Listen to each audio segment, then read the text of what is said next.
not annoying. Because some of the ones that are like smaller, you hit Okay, what you it do? and then... Oh, I wasn't supposed to do that? No. Now we're live. Too It's late okay. now. It's all right. We We're could on go. now. We could go. It's okay. It's all good. We're here. Good morning, and welcome to Dualitea. I'm your host, Ash, and I have a very special guest with us here today. Hey, Kenny. Hello. Welcome to the other side of the camera. Mm-hmm. So, for y'all that don't know, Kenny has been the technical director of this podcast since we've been recording in this way. And I've been wanting to have Kenny on here since episode 1. And I'm just grateful that the stars aligned for this to happen. And also, it's your birthday, so happy birthday to you. Thank you. And thank you for wanting to, be over here and beyond. And I know, like, for those of y'all that are familiar with astrology or not familiar with astrology, we're in Aquarius season. So Kenny's an Aquarius. And my Aquarius guests, I always really appreciate when y'all decide to come on here because it's not like always, it's not the most sign that comes on here. I'll say it like that. It's not our thing. Yeah, it's more on the other ends and holding down the operations and holding down the fort from the inside. So, today having the topic on, I was thinking, okay, what can we have? What can we talk about?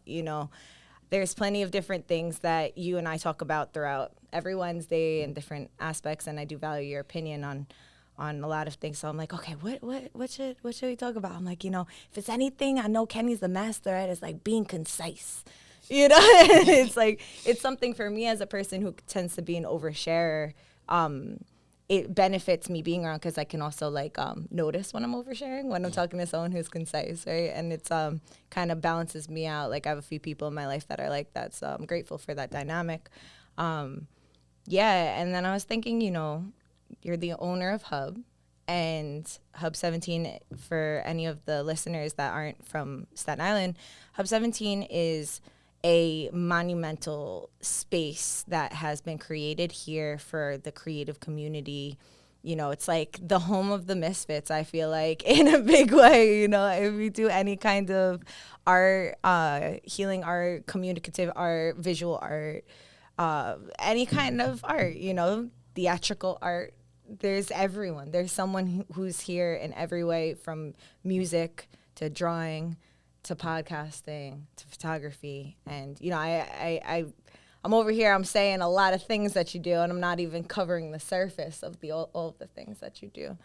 But my point of all of this is to say, being a part of Hub and coming here, even before I was doing my podcast here, has always been like a joy for me. I always felt very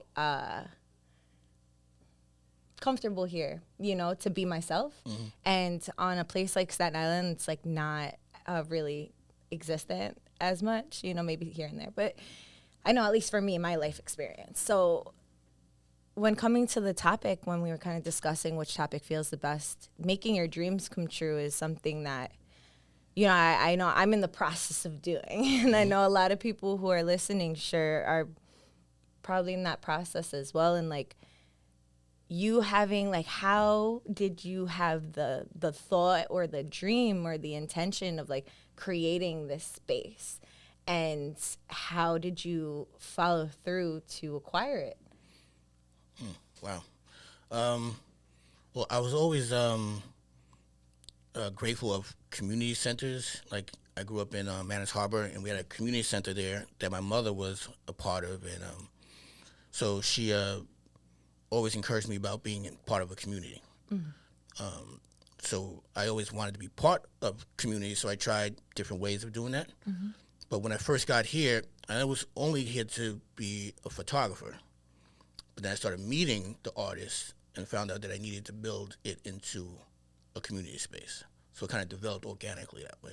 That's cool, because it's like you went in with your own intention to do the things that you felt were good for you, and then you were like, what does my community need? How can I help my community? Right. I can resonate with that. I had a similar experience when it came to like the moon meetings and doing that, like which I've shared with you and I've shared with you guys. If you've listened to any of the other podcasts, which I'm talking about that.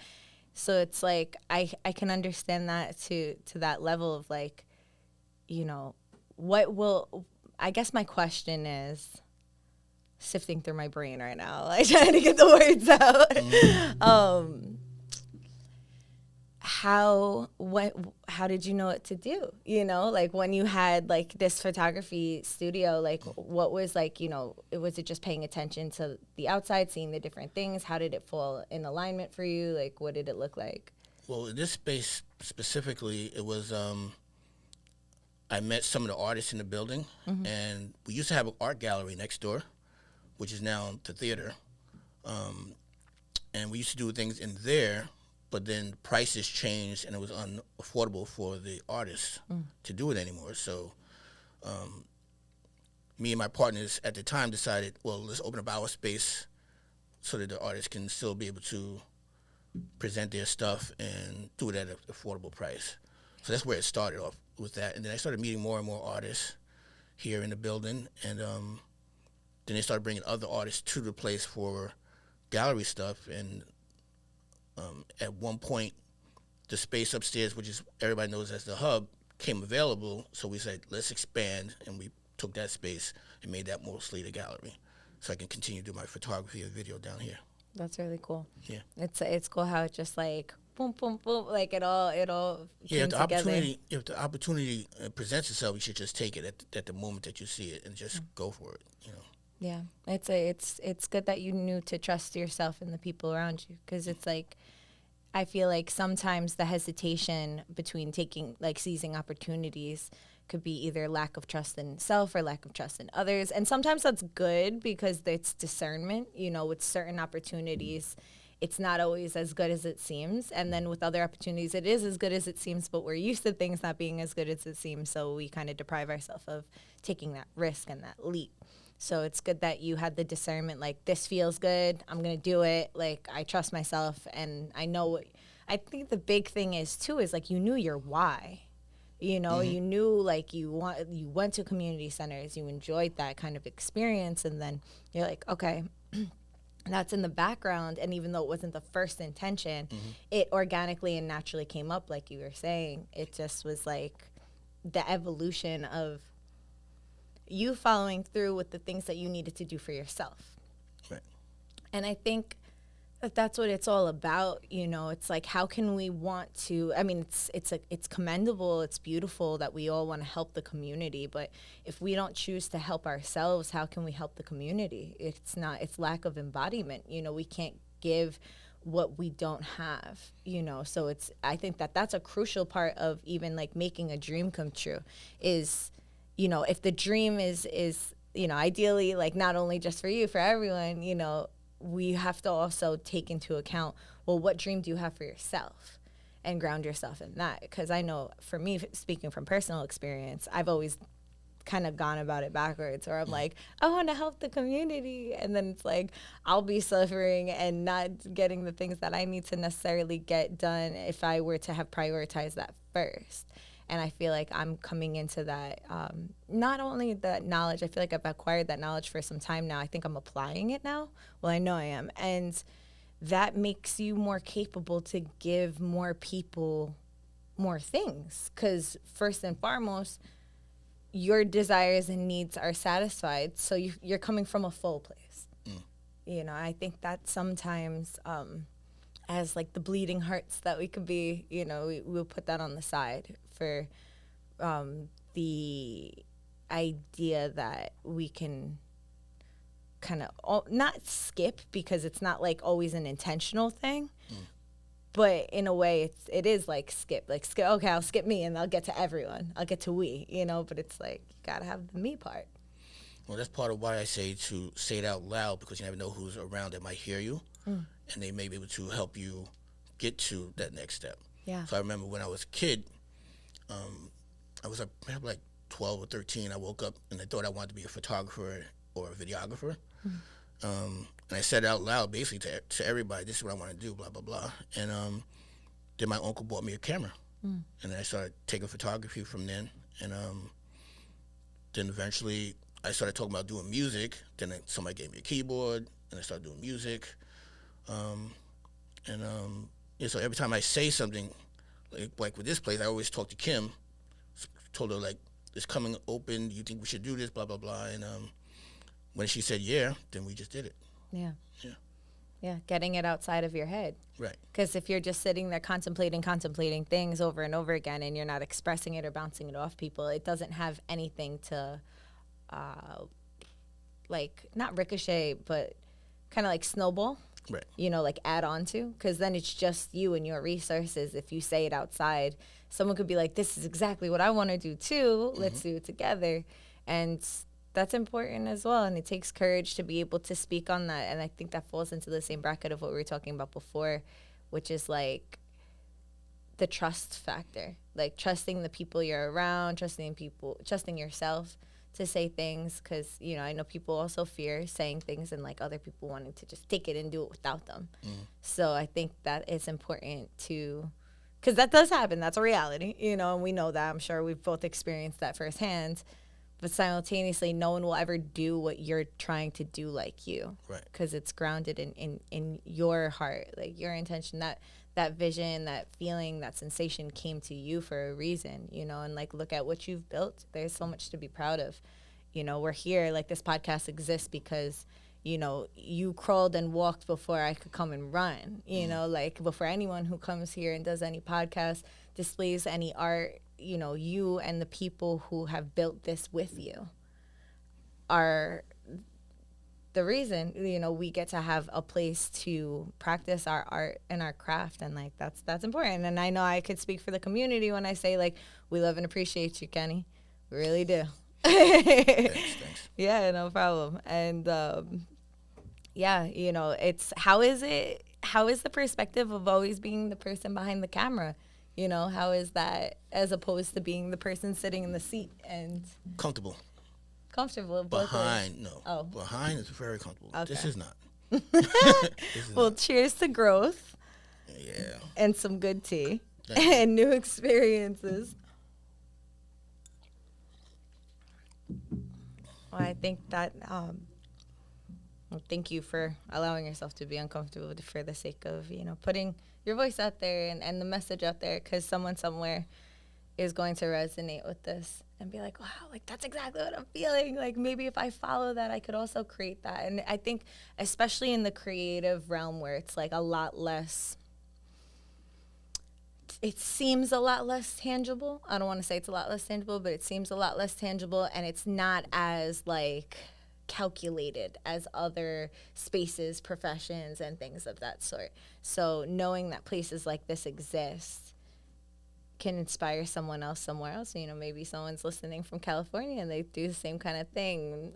Not even limited there. It could be in India, in Thailand, South America, wherever. And that's the whole point, man. It's like to share our stories and to speak things out loud. I think a big thing I've noticed in every single community is you have the people that want to share and then the people that gatekeep. How have you navigated that in your process? I don't like cliques. So I try to avoid cliques developing around anything that I do. Yeah. So, so as long as I have that in mind, it's kind of easy for me to just, let people do their thing and but not create a clique, That's the only thing I can think of. Yeah, no, I mean, that makes sense, because if you if you don't subscribe to it, you don't have to deal with the repercussions of it being around you. Right. And like that makes a lot of sense, because it's like there's the people that, even if there is a lone wolf person who is gatekeeping, you can kind of see the way that they move from a distance, And I've noticed, like, for myself, when I realize that, like, I'm having conversation with somebody and, say they're successful and I'm inspired and I'm like, I'm inspired, like, how did you get there? Like, is there any tips you have? And if it's not an immediate, like, happiness, that's when I notice I'm like, oh, okay. Maybe I shouldn't have blurted that question out. But if I would have used my discernment and took a breath before speaking, I would have probably been able to realize that in the first place. So being observant, not judgmental or critical, that's the hard balance, right? But observant to just notice how people are and just accept them as they are. And some people we're going to want to gravitate towards and hey, there's certain people that are like, here are all my resources, do your thing. Because they're like, you lighting your candle off of mine isn't going to dim my light. I have my own fire. My rate of burning down is going to burn down whether I light your candle or not. And I think that goes into the whole process of competition and things like that, comparison that is so, it's unavoidable in our society, no matter what niche pocket you're in. So the best thing that we can kind of go about it is just well, you're you and I'm me. We might have similar things. We might be completely different. You're you and I'm me. There's people that are going to resonate with you. People are going to resonate with me. We shouldn't deprive each other or dim each other's light. It's a whole process, I feel like, when trying to bring your dreams into a reality, when shifting that in. Because there's a form of, dare I say, delusion that has to happen. We can call it visioning. We can call it manifesting. We could call it visualizing, whatever, But it's not a reality yet. Maybe it's forming, but tangibly it's not. So do you feel like when you were in that process, when you were sharing a lot with people, that you were picturing how it would be? Nope. I don't do expectations either. So whenever somebody comes to me and they want to do something, I try to disconnect myself from it and let it go with the way they want it to be. So I don't want to put my 2 cents in their vision, So, nope, I never have expectations. It's going to be what it's going to be. Yeah. That's a pretty purest way to go about it. I think that's good for you and whoever's involved, because so often it's when we do collabs, it's that's hard, That takes a lot of surrender and just trust within not only the people, just everything, everything that's just gonna unfold.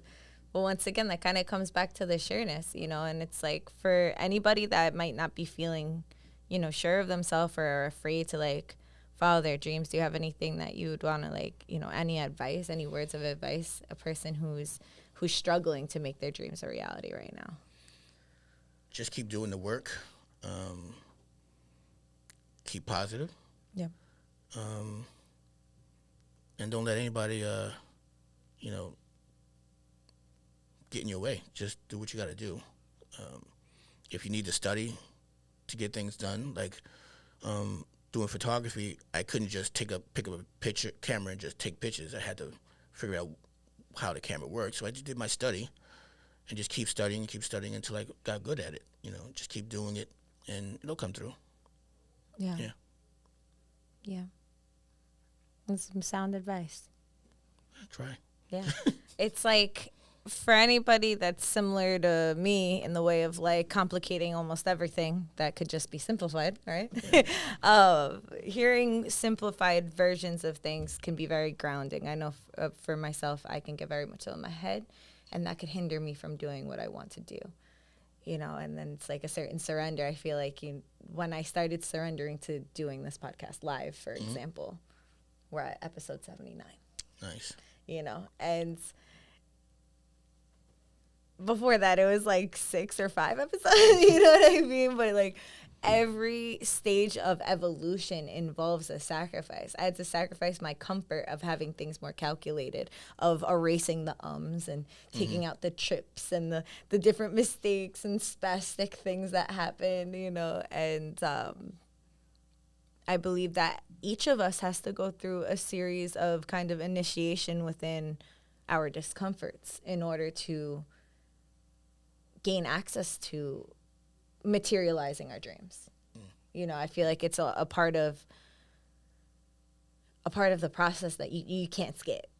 You can't just pull something from nothing. You need to like create the space for it. You know, it's like we could want to dream all these things in the world, but if we are like, I want to have this, I want to have that, but we don't make the space for it, you can want a new couch in your house, but if you're not willing to throw out your couch, you're going to just have like a cluttered space. Yeah, you might get that couch, but it's like, well, what's the purpose of having a new couch if it's just going to be right next to the old one that's like just taking up more space?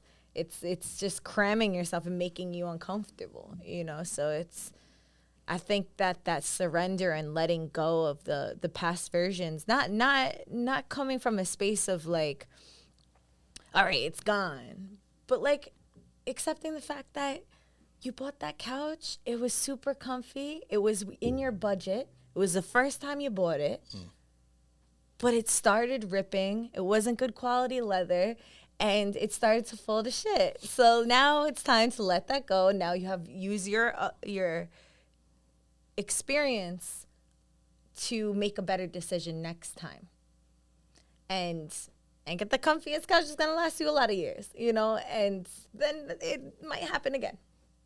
Then your cats might go scratch it. You know, you never know. Life is interesting, and there's so many different things that happen to us in the process of our pursuit to happiness, our pursuit to if you have the courage and the ability, the willingness to do something outside of the norm, such as materializing your dreams, like the most unique fucking lessons happen. Like, excuse me, like the most unique, like intense, like lessons will unfold because you're taking that path of fuel, although it's like more and more growing in the world. Like there's so many more people that are taking that leap now. Or maybe not. Maybe it's the same. It's just we have social media now, so we have access to the knowledge. Yeah. I think that's what it is. Yeah, because it's like it could always be the same. But for every person that's being an entrepreneur, there's also like a lot of other people that are not taking that route. And some people that do in between, you know, which that's going to look different for everyone. You know, some people, I think the balance of everything is good in between, but some people don't get granted that. Some people have to give up their stable 9-to-5 in order to get initiated in their version of their dream manifesting. You know, it's sometimes people leave their 9-to-5 too early, and maybe they could have stayed a little longer and funded what they're trying to do a little longer. But I know, like, even for me personally, like I feel like I get my stable jobs like ripped from me when it's time for me to pursue and feed into the things that I've been studying and working towards and cultivating my own business. And like, that's how it kind of played out for me. Cause I'm like, I'm good. I'll keep a 9-to-5. Like I'll enjoy that stability. And one of the initiations for me was like, you get too comfortable with that and you don't apply everything that you need to into this area. And you just kind of float in between non-committal circumstances. So it's like right now I'm like in the trial and fire, like what is initially baptized in fire, like very much so in that space, and it's super uncomfortable. Wake up every day uncomfortable, but it's a part of my initiation, so I have to be grateful for that. You know, I for whatever reason in this lifetime I have the opportunity to try to take my dreams down and put them in front of me and nurture them and have them be a thing, you know. So I take a lot from your advice, and cool. I think that a lot of other people will as well. I had something brewing in there. Yeah, no, the question came and then it like left. So I'm like, what other questions do I have for you, Kenny? Yeah, I mean, do you give yourself the credit? I don't know. I just like to hang out in the shadows and stay back. I don't really care about that credit part. But do you sometimes. give yourself it? Yeah, because I know what I'm capable of, and I'm always showing people what I'm capable of. Yeah. And if they don't recognize, that's on them. Yeah. You know. But yeah, I give myself credit. Good. Yeah. Good. You know, I think that's a good part of staying confident in what you do, giving yourself that credit. And then you also don't need it from other people. We're humans. We do like to be related and Sure. acknowledged when warranted.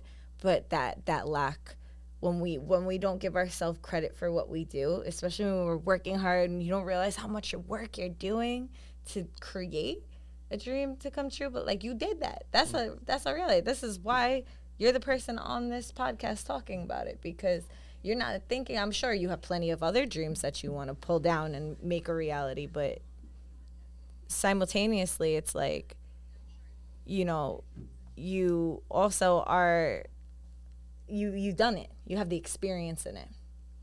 And I think that that's always a good perspective to have, a person who has been seasoned in something.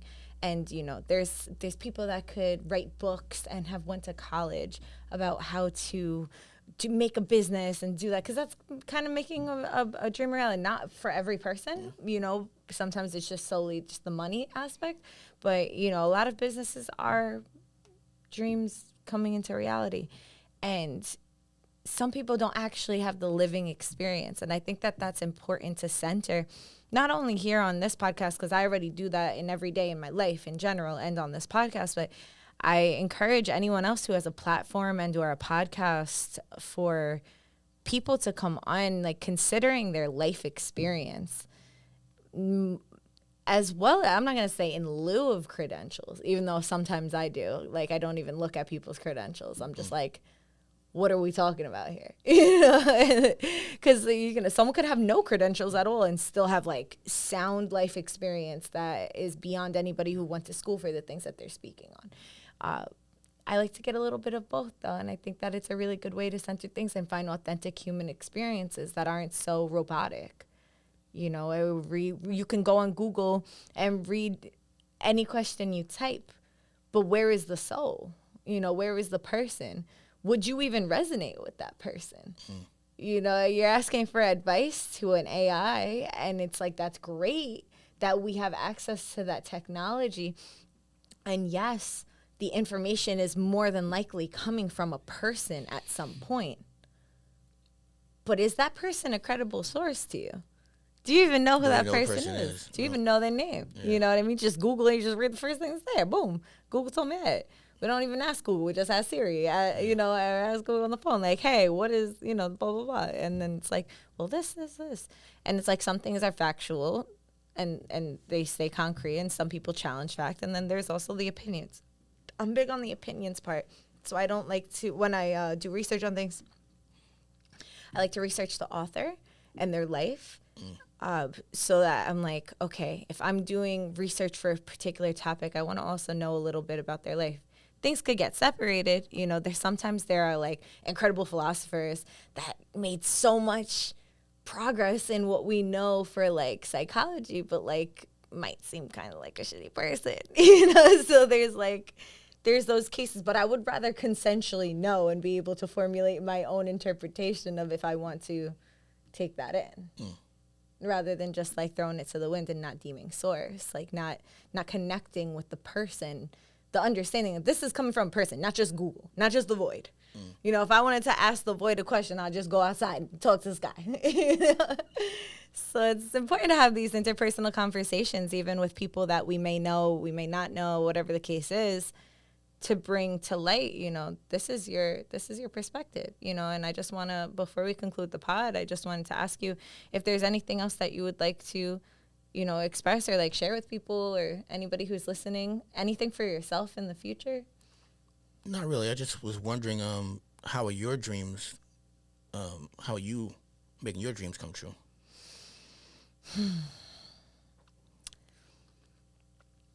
If I could sum it up into like a feeling right now and like a sentence without crying,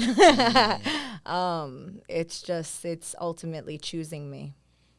It's choosing me and considering myself the way I consider others, and gifting myself my presence even when I don't want to be around me, and just being like, I'm not leaving, I'm here. I'm going to be with you, and I'm going to help you through this. And I say that it's funny because I'm saying that to myself, right? So that could seem like split, but like most of us are, we're split in our heart and our mind. Our heart wants to love and do everything for everybody. And then our mind is like, I literally need to eat something. How can I, feed other people if I don't have food in my hands, And so ultimately how I've been manifesting my dreams or materializing, I'd rather say, because I'm not just, praying and not doing anything. Not that that's manifestation, although contrary belief, but it's materializing it because I'm putting in the tangible work that's need to get done. So even if it's for 5 minutes a day, just putting energy into it and holding myself accountable and following through while simultaneously being compassionate, disciplined and compassion, combined. I think overall, discipline and compassion would be my answer. And not letting that voice in your head that's like win, that voice in your head or that negative one that's nah, it's okay. You don't have to give it. I'll get up in 5 minutes, or I'll do that tomorrow, or, the thing that procrastinates, that aspect of ourselves that wants to shelf things.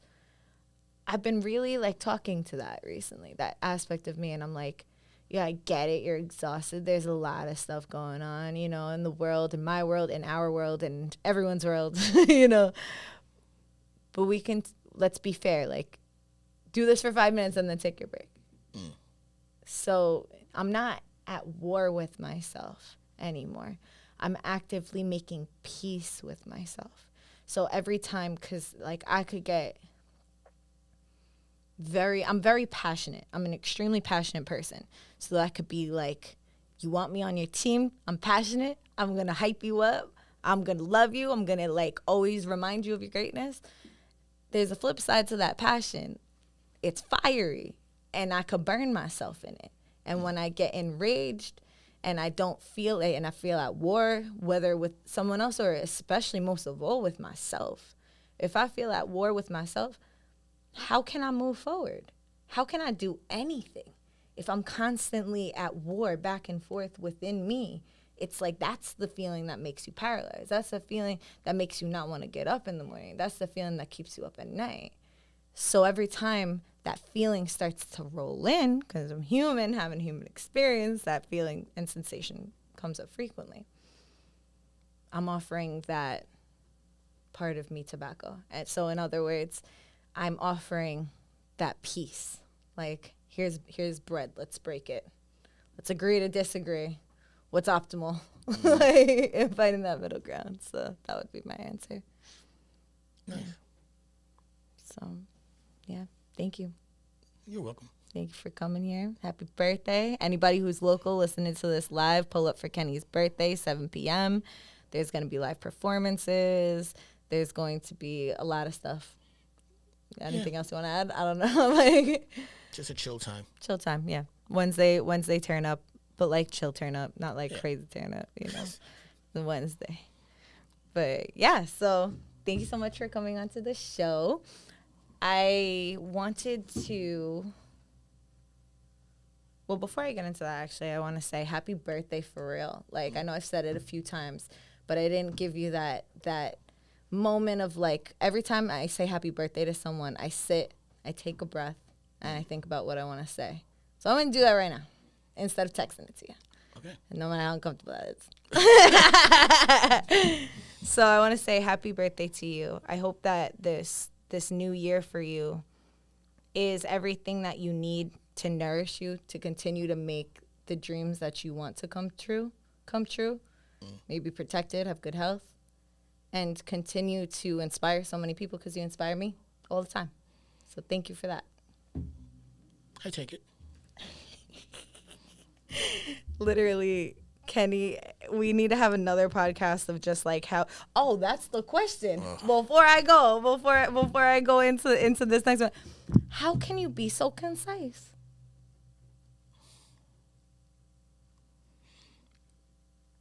I don't have time for not being concise. I have to be. I don't know. Is it just something natural? Very natural. Were you like 5 and someone was like, you know, what do you want? And you were like, apple juice, period. Like, you know, like that you just. Probably Pepsi. Yeah. But you just knew, I think it's like that aspect of, do you believe that you just know what you want? I'm a listener, and I decipher what people say first before I start talking about it. So that's why I can be concise. I do it quickly, but yeah. Well, that's a skill, and like that's truly a skill, and that's something that I know myself. I'm doing my best to like foster, and I believe that. I guess it's easier to be concise when you just know exactly what you want in that moment. You know, it's when you're indecisive is what could make, or not only indecisive, but when you're considering too many factors. Because sometimes I won't be indecisive, but I'll be already considering what you may think, but it's not even, how do I know? How do I know what you're thinking? You know, maybe I do, but like, how is that going to help? Could in some aspects, and yes, it is also another, I'd say, good quality to have, because you can consider other people, but I feel like that middle ground where you're being concise after you've considered is like, yeah, if that's goals, that's the dream I want to make a reality. So y'all heard it first. When I come on this podcast and I have everything wrapped, it's just like boom, boom, boom, boom, boom.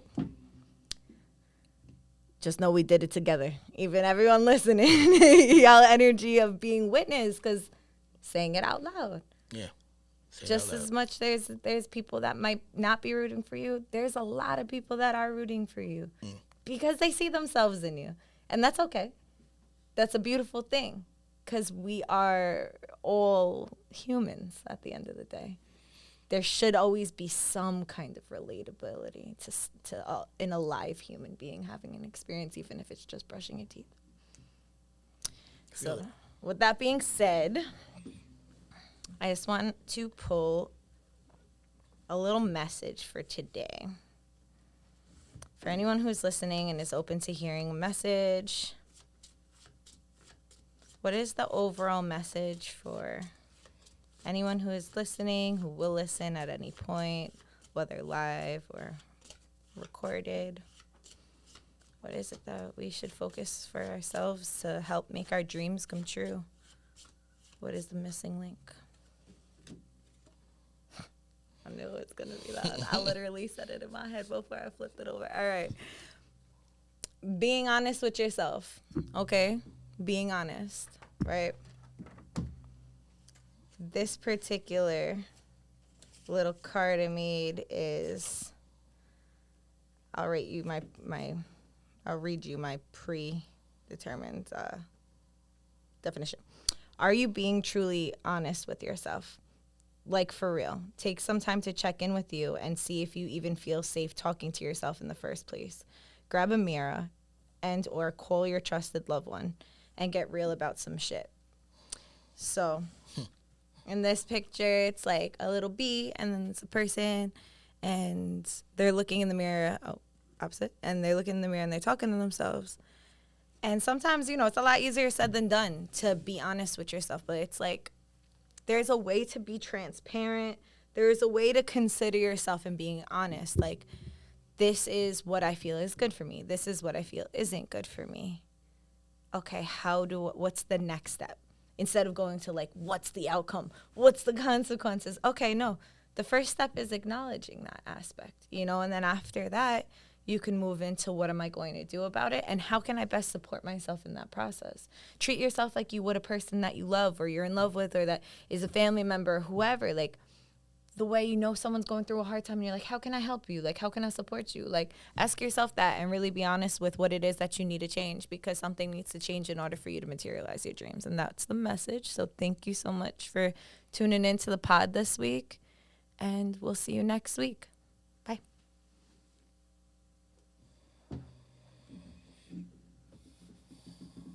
I talked real fast at the end.